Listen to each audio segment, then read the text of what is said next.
No episódio desta semana, não vamos falar apenas de um filme, mas sim de dois. Vamos falar de Um Lugar Silencioso Parte 1 e Um Lugar Silencioso Parte 2, um filme que me fez regressar ao cinema depois da pandemia. Sejam muito bem-vindos ao Clube de Vídeo.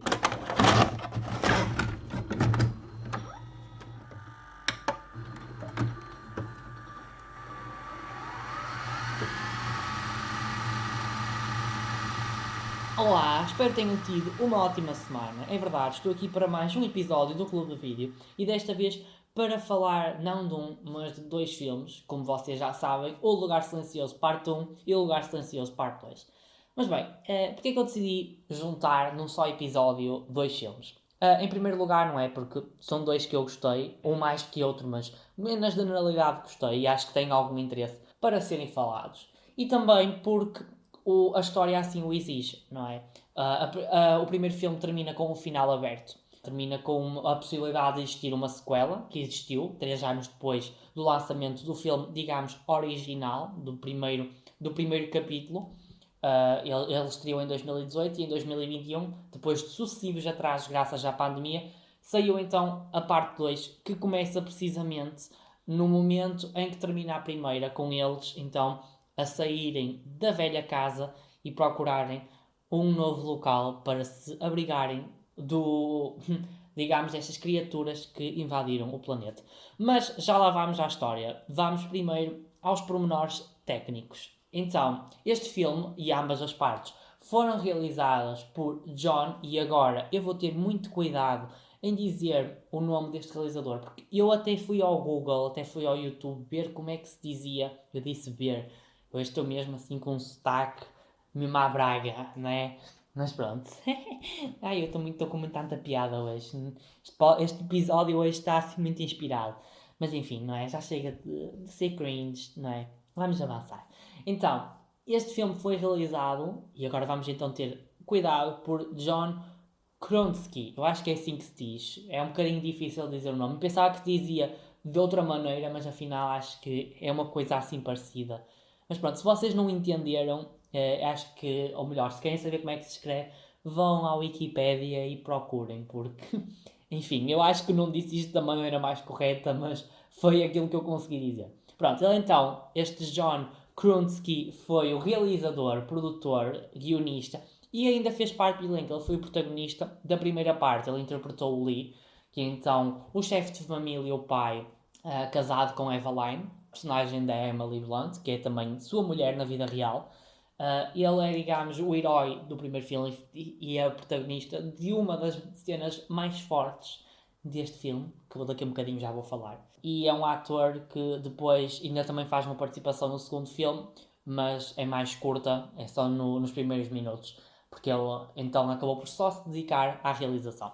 Mas continuando, o elenco então faz o Kronsky, acho que é assim que se diz, é a Emily Blunt, como eu já referi, na personagem da Eveline, que eu acho que ela supostamente também é a outra heroína do filme, mas eu acho que ela não é uma personagem muito bem trabalhada, de certa forma. Eu acho que ela poderia ser mais explorada, mas sinto que em ambos os filmes ficou muito aquém daquilo que poderia ter ido, daquilo que o enredo podia ter exposto. Eu acho que ela, no primeiro ela teve um papel mais forte, quando não é? Teve que ter a criança nas condições que o mundo habita, num mundo em que não se pode fazer barulho. Ela teve a criança, também teve que perder um filho, ou seja, ela no primeiro filme tem um enredo um bocadinho mais trabalhado, ainda que há quem. Já no segundo, eu acho que ela não tem grande sumo, não tem, não tem grande relevância na história, de certa forma. Eu acho que o segundo filme dá muito protagonismo a outros dois atores, que eu vou já referenciar, um deles que não participa no primeiro filme e outro que participa, do que é ela. E acho que ela se calhar precisa um bocadinho de mais trabalho, porque é uma personagem que pode ir mais além. Mas pronto, continuando. Depois também temos a atriz Millicent Simmons, que interpreta a Regan, que é uma das minhas personagens favoritas. Esta personagem é surda, uma adolescente surda, não é? Ela tem que lidar com esta questão, mas eu acho que não há, digamos, muito vitimismo e eu acho isso muito positivo, não é? Porque tratar estas questões, estes problemas de uma maneira diferente do habitual é bastante interessante. E ela acaba então por ser uma das minhas personagens favoritas, porque ela tem muita força de vontade, ela quer lutar contra a adversidade, não é? De ser uma pessoa diferente na família, não é? Porque eles falam todos, eles ouvem todos e ela não. Ela vai acabar então também por descobrir que tem um papel relevante e embora ela no primeiro filme pensa que não tem, mas vai acabar por ter no final e vai descobri-lo de uma maneira bastante curiosa. Inclusivamente, esta atriz não faz só uma personagem surda, como também é surda na vida real. Os próprios génios do filme quiseram trazer uma atriz para dar mais relevância e credibilidade a uma personagem deste género. Depois, temos ainda o Noah Jupe, que interpreta o Marcos. Ele é irmão de Regan e filho de Eveline e de Lee. Esta personagem, eu pessoalmente, eu acho que ele não... É assim, não tem grande interesse. Ele, no segundo filme é um bocadinho mais explorado. No primeiro acaba também por ter ali alguma relevância no final, mas não é uma personagem tão cativante como, por exemplo, a Regan ou o Lee, ou depois mais tarde o Emmett. Eu acho que ele não tem grande suma. Espero que talvez na terceira parte, que possivelmente vai existir, ele tenha mais relevância, porque acho que a história assim o vai pedir, pelos acontecimentos do segundo filme. E pronto, no segundo filme, na parte 2, juntou-se ao elenco principal o Cillian Murphy, no papel de Emmett, como eu já referi. Inicialmente, eu acho que ele não é uma personagem muito empática. Ele tem ali, digamos, uns dilemas morais para com a família de Lee. Ele vai, por um lado, sente-se na obrigação de os ajudar, por outro, sabe que as condições do mundo não são as melhores para ajudar e as condições em que ele vive. E ele no início não é muito empático por isso mesmo, porque nós não percebemos muito bem qual será o seu percurso no filme. Mas pronto, eu acho que lá para o final ele acaba por se redimir ao juntar-se com a Regan e acabarem por descobrir ali um caminho interessante para um novo horizonte na vida e talvez uma conclusão da história na vida desta família e tudo mais. Quanto à história do filme, na primeira parte há a reter, digamos, a cena de abertura, em que um dos filhos morre durante os primeiros meses em que eles estão a viver naquelas condições. Eles vão, digamos, fazer as compras, não é? Agora já não existe o conceito de compras no filme, porque o mundo tornou-se praticamente anárquico, não existe estruturas governamentais, não existe propriedade privada, não existe nada, porque simplesmente a maioria das pessoas morreu, a maioria das coisas sofreu o abandono, graças a não existir pessoas, e então eles têm que se adaptar. E então eles caminham pelos caminhos de areia que foram criando para não fazer tanto barulho, porque basta existir algum barulho e então as criaturas alienígenas vêm. E nós então acompanhamos na sequência da abertura do primeiro filme, a ideia se perde um bocado e tudo mais, e então a criança, digamos que leva um brinquedo e depois liga-o e aquilo faz muito barulho e o monstro vem buscá-lo e acabam por morrer. Então, depois nós, ao longo dos minutos a seguir, durante a primeira grande parte do filme, vamos acompanhando, digamos, o cotidiano da família e como é que eles têm que se adaptar, a maneira como cozinham, a maneira como, por exemplo, cultivam os seus alimentos, como metem a máquina a lavar, para fazer o mínimo de barulho possível para não lhes acontecer nada. Eu acho esses minutos bastante interessantes. Eu por acaso acho tipo. Porque também depois de vez em quando há sempre alguma cena. Há tipo um jump scare, por exemplo, há aquela cena em que eles estão a jogar Monopoly com os pedaços de crochê e o Marcos deixa cair o lume, uma lamparina que eles tinham lá e aquilo faz muito barulho e eles vão tentar. Depois o pai tentar apagar aquilo e tudo mais. De vez em quando há essas cenas. Mas eu gostei muito de acompanhar a maneira como eles viviam e tudo mais. Depois, há uma segunda parte do primeiro filme em que depois acontece, digamos, a história mais principal, a história mais, digamos, mais frenética, que é quando, por exemplo, chega a altura de fazer o parto da Eveline, que ela está grávida de um quarto filho, e o marido tinha ido com um filho, eles tinham ido pescar para ele aprender algumas coisas, para depois saber se desenvencilhar no mundo. E então ela está sozinha em casa porque a Regan foi curar as suas culpas de ter dado o brinquedo ao irmão falecido, ela foi então à campa dele, onde eles fizeram tipo uma cruz na ponte para o recordarem que ele desapareceu ali. E, então, e por acaso essa cena há uma coisa muito curiosa e que isto, meu Deus, parece que foi alguma coisa mesmo pensada. É que nessa cena aparece que esse filho deles, que eu agora não me recordo o nome, desculpem eu só estar a referir o filho, mas eu não me estou a lembrar mesmo do nome e nem o tenho aqui, por curiosidade não o meti aqui no guião. E então, nessa cena em que eles mostram essa cruz, aparece que a criança nasceu em 2016 e morreu em 2020. E aquilo representa os primeiros meses daquela nova mudança no mundo, onde apareceram as criaturas. Um bocadinho, eu acho isto um bocadinho semelhante às questões que nós vivemos, não é? Obviamente nós não temos criaturas alienígenas, mas nós também vivemos, digamos, num mundo que está praticamente deserto durante o ano de 2020. Achei assim uma curiosidade interessante. Mas pronto, continuando o que eu estava a dizer. Então a Regan está-se a curar e então aparece o fogo de artifício, ela está longe de casa, longe entre aspas, e o marido tinha ido pescar com o filho mais novo, eu acho que ele é mais novo que a Regan, e ela está sozinha, depois ela tenta ter o filho e ir para a banheira que tem na casa deles, ou tinham, que era a antiga casa deles. Ela depois até há aquela cena mesmo nojenta dela a pisar o prego. Eu acho que essa cena mete muita impressão. E pronto, digamos que no primeiro filme o plot principal é a questão do parto e depois há o desaparecimento das crianças durante os últimos minutos e consequentemente a morte. Muito emocionante do Lee, em que ele depois faz em linguagem gestual dizer que amará para sempre a Regan, porque ela sente que é inferior ao irmão, porque não só porque ela sente-se culpada de ter dado o brinquedo ao irmão falecido, mas também porque, como é surda, não é chamada para, por exemplo, atividades como o pai. Eu acho que o pai, naquela última cena, diz-lhe mesmo que a ama. O primeiro filme termina então com a Eveline a dar um tiro ao monstro. Eu acho que, sinceramente, a última cena é boa porque ela consegue, não é, encontrar uma solução para o problema, ela e a Regan, porque a Regan descobre que o aparelho auditivo pode fazer com que o monstro fique desnorteado, mas eu não gostei muito quando mostraram a criatura. Eu acho que expor muito a criatura no final do filme tirou um bocadinho a mística ao filme, porque durante os primeiros minutos e sempre que aqueles monstros apareciam, aquelas criaturas, nunca era-lhes mostrada a cara, só mostravam um bocadinho. E a partir do momento em que mostram, eu acho que retiram um bocadinho a mística ao filme. E eu acho que foi um erro que cometeram. E que depois é acentuado no segundo filme. Porque no segundo filme o monstro está totalmente exposto. Eles mostram as criaturas de qualquer maneira. E portanto eu acho que isso foi a maior falha que eu encontrei no primeiro filme. Mas eu daqui a um bocadinho já vou falar destes pontos negativos.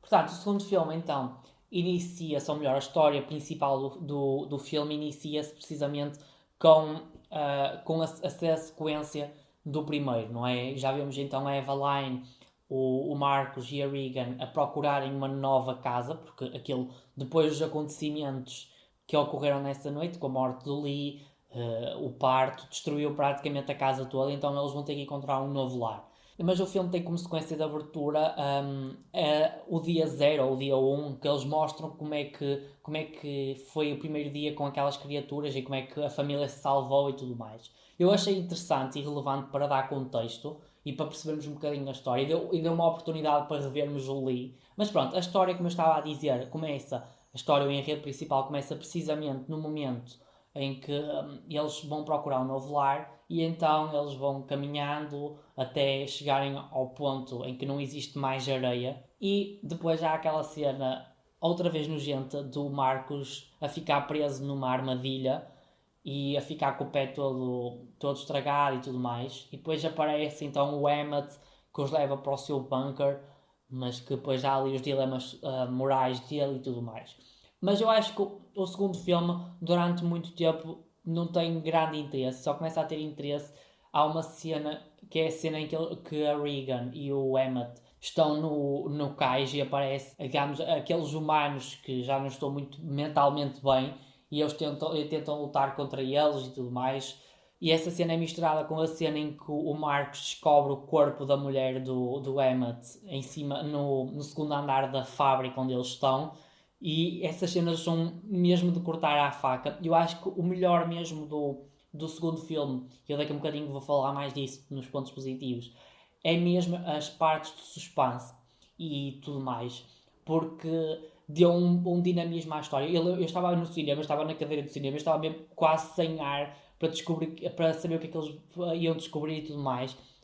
Achei muito bem trabalhada essa dança e essas mudanças de cenas e tudo mais, muito bem feitas e tudo mais. Pronto, e há outra cena que eu também destaco, que foi aquela cena em que ela está no comboio. A Regan estava a encontrar então o caminho para digamos, a ilha que ela achava que tinha então enviado a música, que eles acabam por descobrir, o Marcos acaba por descobrir, e então ela está no comboio, ela entra lá e ela depara-se com muitos corpos todos decompostos. Embora eu achei essa cena um bocadinho muito feio. Porquê? Porque os corpos, meu Deus, eu já vi o Psycho do Hitchcock e tipo aqueles corpos pareciam vindos dos anos 60, tipo coisas mesmo muito fakes e que não tinham, digamos, não chocavam muito. Mas o bom dessa cena foi quando ela tenta ir buscar um kit de primeiros socorros e depois ela faz qualquer barulho e ela não consegue perceber que o monstro está atrás dela e depois aparece o Emmett e mata. E essa cena é muito, muito, muito, muito boa.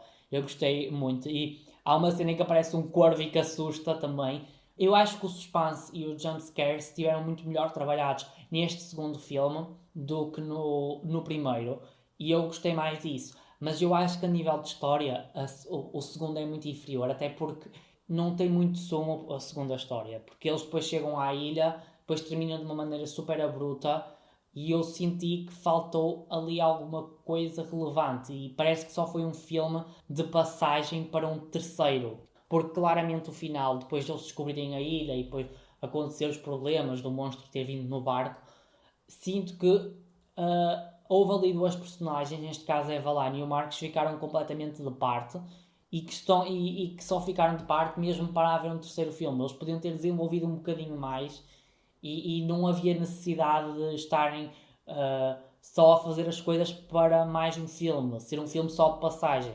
Eu senti que foi muito isso, não é? E já está praticamente confirmada uma terceira parte e a história do segundo filme é mesmo um reflexo disso. O que eu tenho a dizer mais sobre a história, e eu também ia falar disso nos pontos negativos, eu acho que faltou, nos pontos negativos da segunda parte, faltou um enredo mais forte.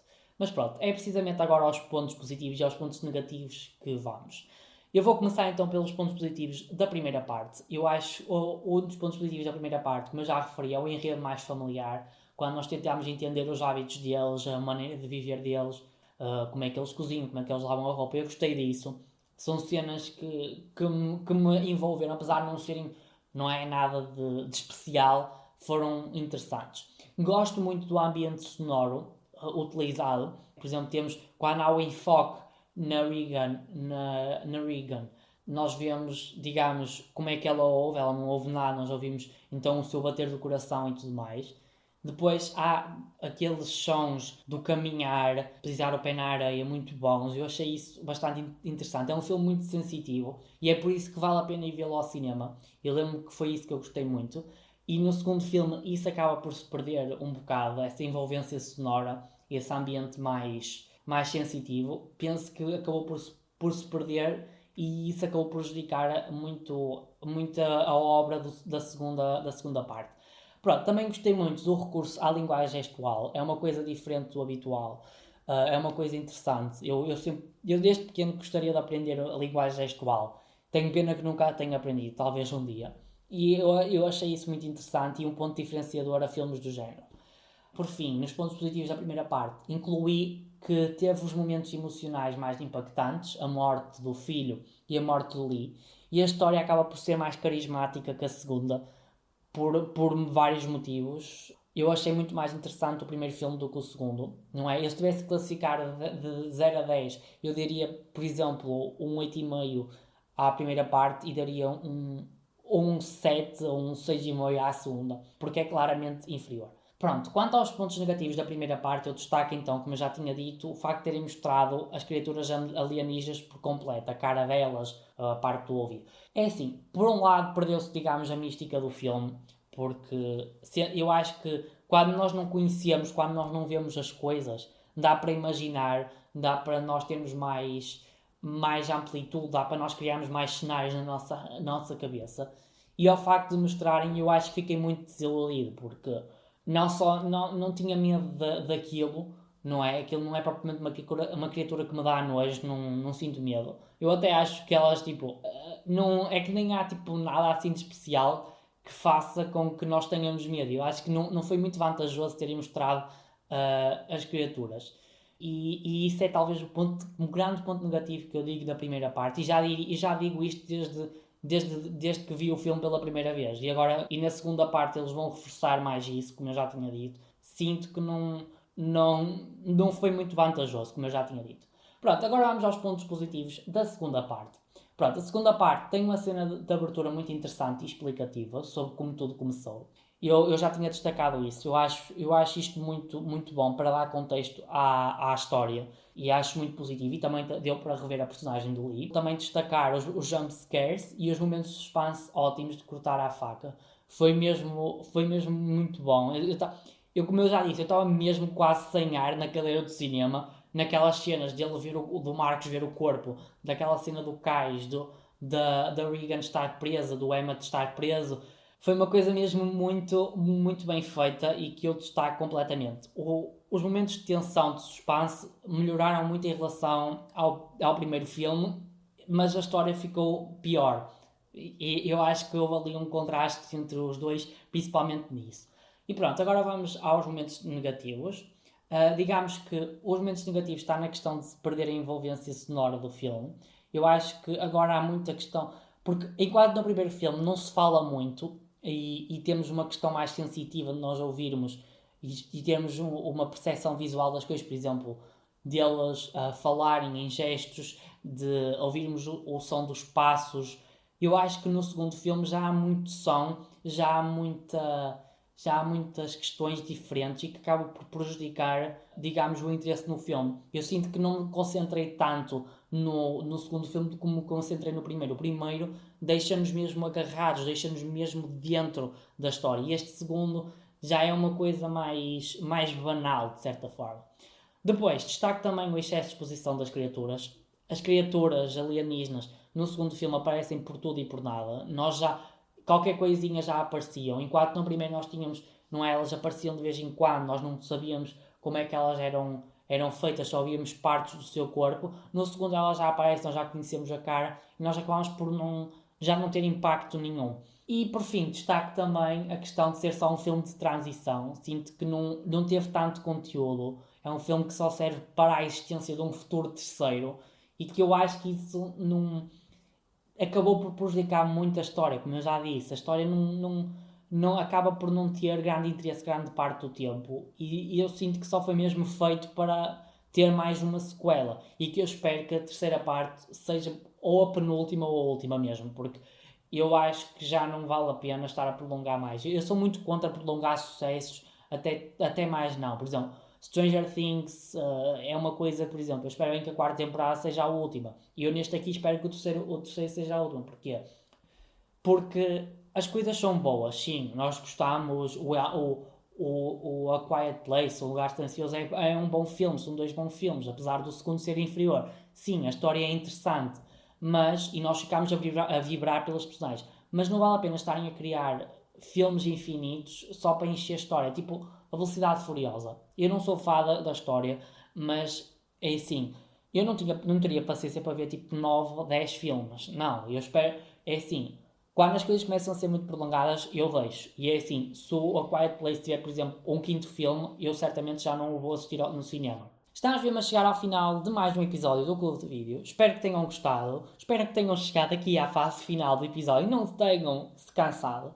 É assim, eu recomendo muito assistir o primeiro filme. O segundo não recomendo ir assistir ao cinema, porque eu acho que já não vale tanto a pena.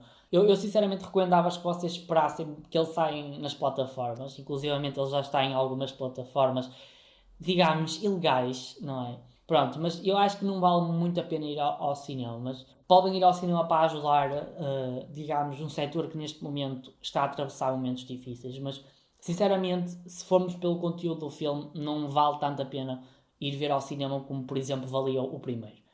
Mas pronto, sobre o episódio da próxima semana, eu ainda não tenho pensado bem no. Eu tenho dois filmes para falar na próxima semana.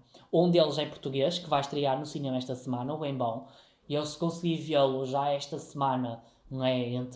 Entre hoje, eu não gosto de ir às estreias, mas entre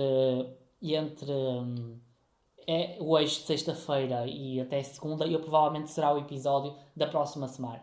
Mas caso não assista, eu vou falar de outro filme que eu também gosto muito, que é o The Truman Show. Eu hoje já estou a falar assim abertamente dos filmes porque eu já tenho mais ou menos planeado aquilo que eu quero e agora o calendário não vai mudar muito.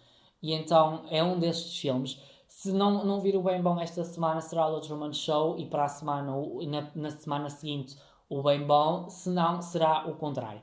Mas pronto, qualquer das formas, um destes filmes será. E eu espero que seja o Bem Bom, porque eu estou mesmo ansioso para ver. Eu estou à espera do filme há mais de um ano. Também foi adiado por causa da pandemia, tal como Um Lugar Silencioso 2. E eu estou muito ansioso para assistir e também contribuir de certa forma para o cinema português, para o setor do audiovisual, que também está a atravessar uma fase muito difícil. Acho que não tenho mais nada a dizer, por isso desejo-vos uma ótima semana. Aproveitem o calorzinho, porque, segundo sei, vem aí uma onda de calor. Eu estou a gravar isto assim, eu já disse que hoje é sexta-feira, mas eu estou a gravar isto na terça. Eu gravo sempre isto com os dias de antecedência para ter tempo para gravar. Mas sei que vem uma onda de calor neste final de semana. Aproveitem, com segurança, obviamente. Usem sempre máscara, porque os casos estão a subir e ainda não foi toda a gente vacinada. Eu espero que seja chamado muito em breve. Já abriu para a minha faixa etária, já não deve faltar tudo. Mas espero que, enquanto isto não acaba, continuem a usar máscara. Mas aproveitem, divirtam-se com segurança, porque é isso que é preciso. Por isso, desejo uma ótima semana, um bom fim de semana e até ao próximo episódio.